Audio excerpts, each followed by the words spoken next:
Hello and welcome back to another episode of our Let's Play. This is episode 4, and last episode we built up this awesome skeleton spawner, and I have spent the entirety of the last day, literally all day, down here killing skeletons, getting XP, doing a ton of enchanting, and check it out, I have got us a perfect set of gear finally. We have the Efficiency 5 Silk Touch Spoon. We have a nice axe. This was the very first pickaxe that I enchanted, and it came with the Fortune, the Unbreaking, and the Efficiency, and I upgraded it to Efficiency 5. Awesome sword, an amazing bow, everything, and I even got a super hoe. This is great. And then got all this going on. I even enchanted up my shield and threw a pillager banner on there that I got from, a nice wandering pillager group that decided to let me have that. So, been down here doing all that, and I made our one villager that we had back by the iron farm into our mending villager, and I've been getting the books from him, so now our gear is all set. We don't have to worry about that anymore. Also, hanging signs. I forgot all about these things, so I've used them to label this, and I love these. This is my absolute, if they did nothing else in this coming update, this is a win. So I'm going to finish cleaning these up, just turned off the spawner so we can get out of here, and then we're going to go up there, and we're going to find a spot for where we're going to build next. So let's head up top here and see what kind of spot we can find. Between that episode and this one, while I was farming up the mending books, I also bred up the cows that we have over there in that area. Oh my gosh, it's dark. Okay. And I was able to get some meat, but let me tell you, oh, hello. You are not invited. Why can't I hit you? Nope. Let's get out of here. All right, as I was saying, it's kind of a pain in the butt to go all the way back over to the spawn village to breed up our cows and get some food and leather and other things, and I want to bring those cows over to here, but first I want to find them a place to exist, because I don't want them just sitting out in pens in the middle of the field. If it's coming over here, they gotta look good. Okay, so now I just need to clear this place up, start making a room for this build and kind of flattening it out. I will say I love the cave generation in 1.19 and everything. They're really awesome, but some of the surface terrain generation now it's just a little too chaotic for me. There's just holes and ravines everywhere, and that gets a little bit annoying when you're trying to build. But not anything a shovel can't fix. Now I have a question for you guys, and I'd love to hear your feedback in the comments. What I'm hoping to do in this world is to build up different areas, and each area having its own story and background and such. So like this area here, I'm kind of envisioning, while it's a beautiful, lovely area, I'm thinking the inhabitants of this area are slightly upper class, kind of think Gothic Victorian type feel of things, as we've established with our starter house. So it's kind of like the ruling class or something like that. So what is the industry that they've engaged in? We're going to be building up a honey farm, so maybe they control the honey trade of the area or something like that. And then we can move off somewhere else and do some other things. Like we have our spawn area, that's going to be like the industrial zone. And we'll have to imagine what fantasy industrial looks like. And I don't imagine it's like rectangle factory looking buildings. Thinking fantasy, technology exists of magic and fire and that sort of thing. So what does fantasy industrial look like? So I guess my question is, help me out with what is the story of this particular area here? Give me your ideas. What is the background, the backstory? Who are these people? What are they doing? Is this just one landowner? Like this the nobles area? They control everything here, so this is just their plantation area or something like that. So leave me your ideas down there. I'd love to hear from you and get some feedback from you on that. So I'm going to continue flattening this out and get this area all prepped up, and then we can start building up our stately Victorian barn and greenhouse.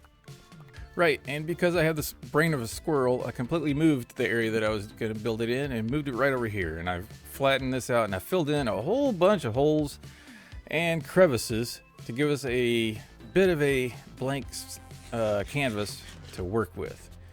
And I don't normally like to flatten everything out, but I do want kind of an open area to let my brain work and think and get this planned out. And as far as shape goes, it's basically just going to be, you know, your typical rectangle barn, but then coming off of that kind of in an L is going to be a Victorian style greenhouse. So we need to have the barn, I think, probably positioned over here, and then have the greenhouse coming out that way. And then we'll have a nice little front area. And this is like a richer, you know, upper class area. So it's not going to be super dirty, but it is still a barn with livestock and stuff. And we'll probably plant some crops and whatnot around. But I do need to head out and find some sand because a greenhouse has glass and I need a lot of glass. So what's a greenhouse without glass? And for glass, I need sand. So I'm going to go see what I can find as far as sand goes. And we'll come back here and start sketching this out in the dirt and getting building. Yeah, I was sailing off over here right next to the pillager outpost, which there are allays in there, and we will be getting those soon. But then I remembered we're in the experimental features, which means I think there's armor trims to be had. So I'm going to pop down in here and see if we can find the chest, because I'm not sure if they spawn in these things or not, but I'm pretty sure this is one of the possible spots for it. Come on, open. Nope. Just a buried treasure map, which I don't want right now. Okay, well, I'm going to keep my eyes open for shipwrecks and stuff on the way. See if we can't find any of those armor trims. That would be pretty cool. Okay, and this is a lovely little beach area. Lots of sand. Let's destroy it. Alright, and I have stuffed my pockets with as much sand as I can possibly carry. So now let's head back and get this build underway. Guys, look! I didn't even notice this over here. That's spawn. That's our pillager outpost. And right over here, there's an ocean monument. That's awesome. I really want to build a guardian farm. I've never built one of those, and I love sea lanterns. So we will be returning to this area maybe soon and taking that on. First, we got a barn to build. Okay, and so this is kind of the layout I'm looking at right here for the barn. Just like I said, it's very simple, and it's just 5 sections of 5 on the side, and then a couple sections of 3, and then the 5 wide doors on the front and the back, because barns you want open on the front and the back. And then I think we'll probably have cattle on this side, maybe a small sheep pen, and then here is where we're going to go into our bee sanctuary and bring this out from here. So that's going to be a log there. So we're going to go actually, so from here we can go 1, 2, 3, 4, 5. 1, 2, 3, 4, 5. That looks pretty big. And then we'll just make this we'll work out the details on the side of this one, but this just gives us an idea of the footprint. And as I was saying before, this is my favorite way of doing this, because if you screw up, you can just do this, and that erases your line, and you can start over. You don't have to, and then you can just get started building. You don't have to remove a whole bunch of blocks on your footprint just to start building your building. So I want to, actually, I need to grow a bunch of mangrove, and I've built a rudimentary super smelter thing here just to get all this glass smelting up. So I need to grow a bunch of mangrove trees, cut those down, which is a real pain in the butt, and you don't get a whole lot of wood per tree, but I do need a lot of mangrove wood. So I'm going to start on that, get the supplies together, and then we can start building this thing together. Let's go. All right, so I think we're going to start, just going to start kind of doodling with my brain here. place these down. We're going to try to tie in the way the house is made into this design. Of course, it'll be slightly different because it is a barn and not a house. But, so we're going to start with pillar bases. Probably going to get rid of that trees encroaching on our barn. We'll go back and refill all the trees and do a lot of landscaping afterwards. So there's that. That's the basic structure thing. Throw some stairs here and then probably some upside down stairs along this part here. And we'll throw some deep slate tiles down there on the floor just for fun. And then that's where the greenhouse starts. So we don't need a stair there, but we do need to tie this in underneath the windows and walls like that. Take this all the way around. And now the one thing I'm not sure about is I was thinking about using mangrove planks for the walls, but I'm afraid that might be too much red. So I think I might see what. That's a lot of damage. All right, let's see how this looks. So we're going to also put some of these here. So we're going to go up maybe 3, 4, 5, 6. That makes it a 7 high. Let's try that. And this will be obviously higher. 2, 4, 5, 6, 7, 9. Whee. All right, feather falling for the win. And there's probably going to split this up because we're going to have a loft area up there. So it's not going to go all the way up, but let's see how this looks with like so. Boom. And then just kind of guesstimating here on this. 2, 3, 4, and then maybe we can divide this up. No, right there. Like so. Alright. Pop down, see how that looks. No. I got that all wrong. We just need to do this. There we go, that's better. And I need to move this down. So it is one above that there. Alright. So there's that compared to the house. And then we can try. I need to get rid of something so I can get some planks. Let's see what the pink looks like. Now this is almost white, kind of bubblegum, but we are in that part of the world, so let's see. It's 1 too high.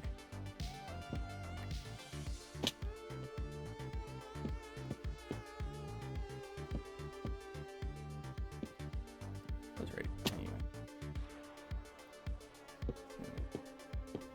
just to see how this looks. Do this.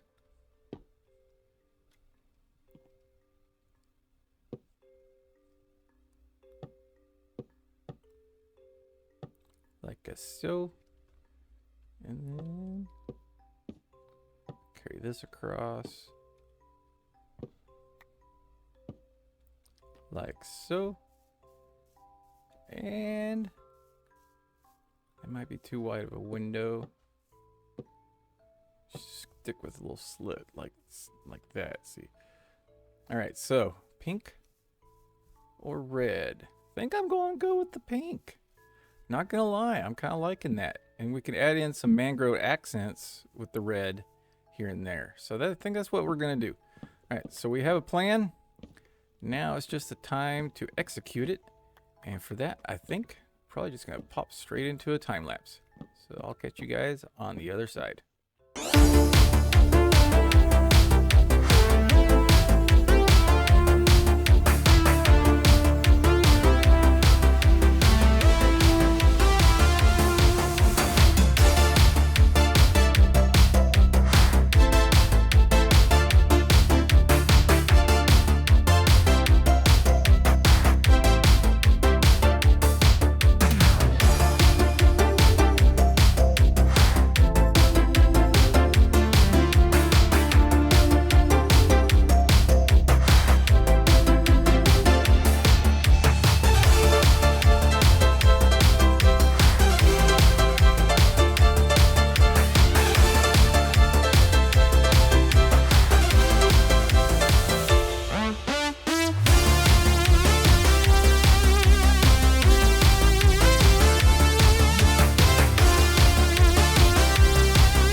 So I completely had intended on making this a small, understated barn. Keep that in mind, because this is what we ended up with. Nothing like what I had intended on doing, but I love this. And this completely fits with the backstory of this being some sort of, like, I don't know, land baron of some sort. He has a honey farm, tons of bees, which we're gonna have this decorated up as a bee sanctuary, but this part up here will be mainly for show, and we'll likely never go through this door because it will let the bees in and out. And I'm gonna have a underground chamber here with bee farms in it, pumping the honey up into a storage area somewhere, maybe up in the loft area here or something like that. But this is our barn. As we walk in, we see we have a nice barn-like floor with all the new blocks we have for texturing muddy walked on floors and everything like that. And the only thing left for me to do now is to bring cows in. We're gonna have the cows on this side and put this little nifty little trick to get in and out without having to have a piece of carpet up there. It looks weird.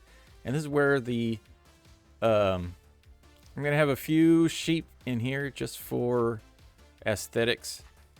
I'm going to build a actual legit wool farm at some point, so that's where the majority of our sheep will be. But we'll have a few in here just so it looks like a barn.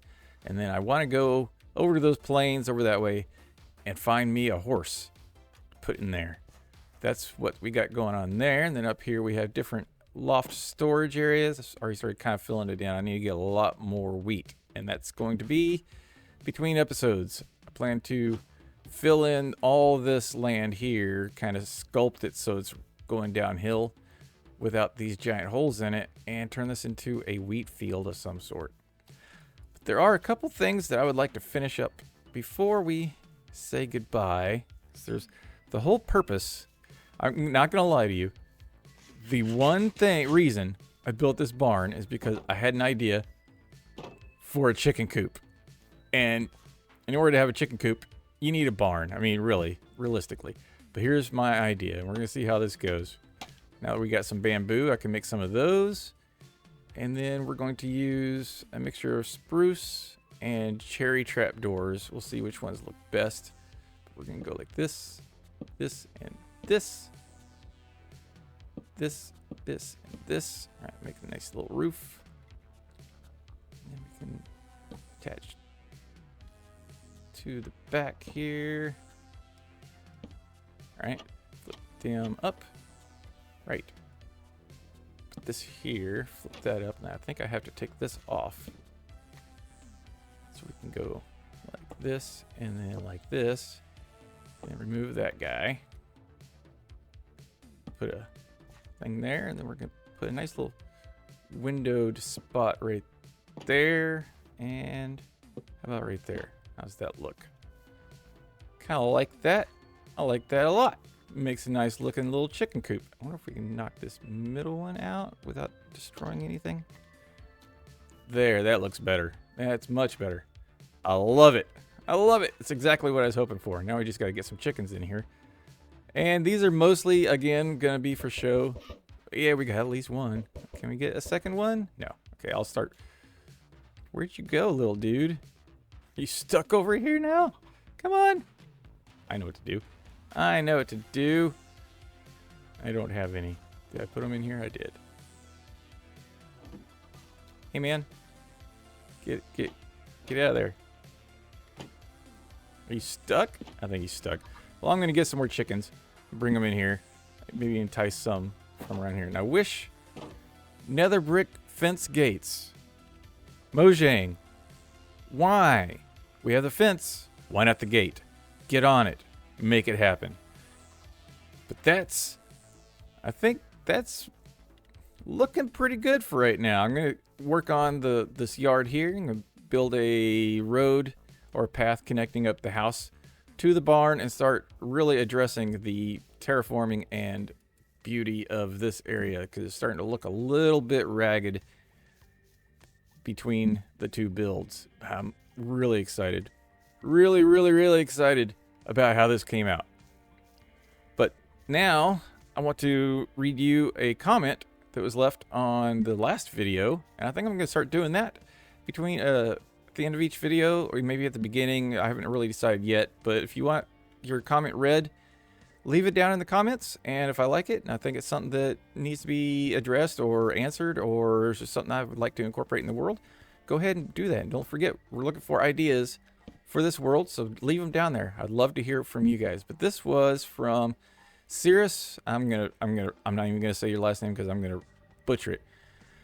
But it says, I have a suggestion that may break your rules, but since this update has netherite armor templates, as well as armor trims that all require diamonds. So perhaps the toolsmith, weaponsmith, and armor villagers, so you can get all your diamond gear for cheap after Zombie Doctor, and use them to sell your iron for 1 ingot and emerald. You can perhaps make a challenge to have multiple netherite armor with different trims. That is a really, really, really good idea. If I was a smart man, but I'm really not. I actually, no. Seriously, I like the grind. The grind part of this game is actually my favorite part. It's what keeps me coming back and keeps me interested. If I don't ever have to go out and physically do some work for any of my builds, I get bored really fast, and then I just kind of want to move on to doing other things. So the grind of finding the diamonds to multiply the netherite armor trim template, that's not a big deal. I mean, I only need like 70 diamonds to do a full set of gear, which with Fortune 3 doesn't take too long to do. But I do like the challenge idea of getting a netherite set of armor with all the different armor trims on it. So that might be something we could do, and that would be like a long-term goal, and it gives us a reason to go out and explore and find all the things. So I think I'm down for the challenge. I would love to do that. I think that's something we can definitely do in this world. So we're going to make that a thing. And as far as the weaponsmith and toolsmiths, I mean, it's a great idea. Maybe later on down the road, as the world develops up and we got villages and towns and other things scattered all over the place, we might start working on some more of the villager trades. But for now, and for this foreseeable future, I'm just going to hang on to my fletchers for the emeralds and my 1 mending dude. But that's going to be all the time we have for today. Appreciate the comments. Leave us some more down below, and we might read yours next time. But thanks for watching. Hope you enjoyed what you saw. If you did, don't forget to leave a like. And if you want to see more, don't forget to subscribe. Till next time, this has been Neely. Bye-bye.